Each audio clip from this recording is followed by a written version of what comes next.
All right, guys, how's it going? Welcome into Kurt Magoo Sports, and we're going to look at Landon Ibieta today.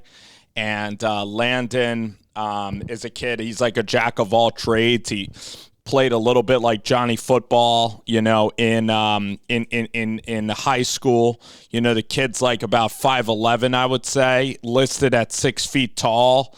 That might even be the most impressive, run that we have from Landon. He played Wildcat quarterback. He can return punts.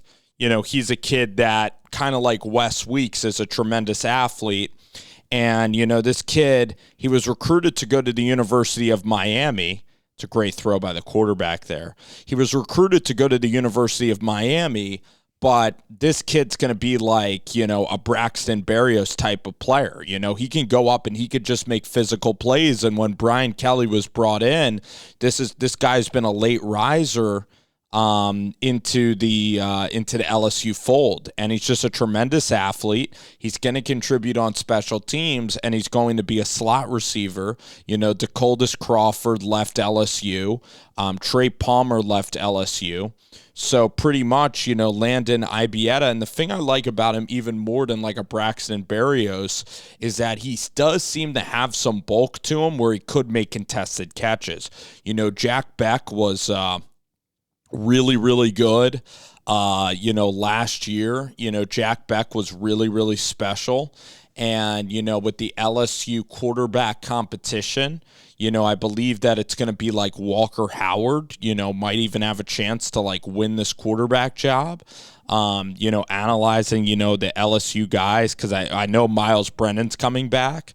But, Jack Beck is a really special player who's like a physical, like 6'4" kind of guy, 6'3".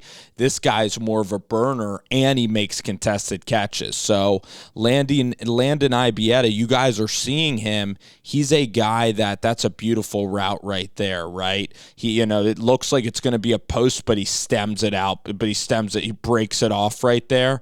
That is beautiful. Gives his quarterback a target, runs right to the sideline. Like, that's a beautiful route from Ibieta. It does take time to put that together. But yeah, here's a just deep post right over the top, crosses the guy's face. He's able to track the deep ball really well. So what does the guy bring? He brings speed. All right, that's what he brings. Special teams-wise, he's going to go collect this punt, and he's going to take it to the crib. So a high amount of production. Isn't the biggest guy, might not even be an outside receiver, but he's certainly an interesting player in this class to watch because he does have elite trait, and that's the trait of speed. He can make contested catches, so he could be a really good receiver for LSU, could really be a weapon. This kid's just a tremendous, tremendous athlete. So that's kind of how they're going to be using, Landon Ibieta. I can't wait to watch him play. Here he just chews up yards down the field. I mean, this kid is going to be an absolute, campus favorite, and this kid's a hometown kid.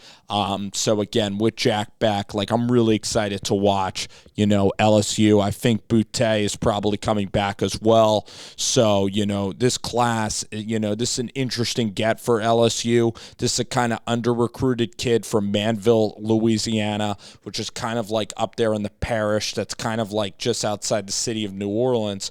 And the fact is with this kid is that he was under-recruited, he's undersized, but he just makes a lot of productive plays, and Brian Kelly's trying to get his foot in the door in Louisiana, but it's not that they're just doing a favor. I mean, this kid does have great traits. He is a really good route runner. He is going to be really good in the slot. He is physical, and that's pretty much Landon Ibieta right there. So I'm excited to see him go to Louisiana State, and that's what he brings. And he was committed to Miami for a while with Manny, and then, a choice to play at LSU is pretty awesome for Landon.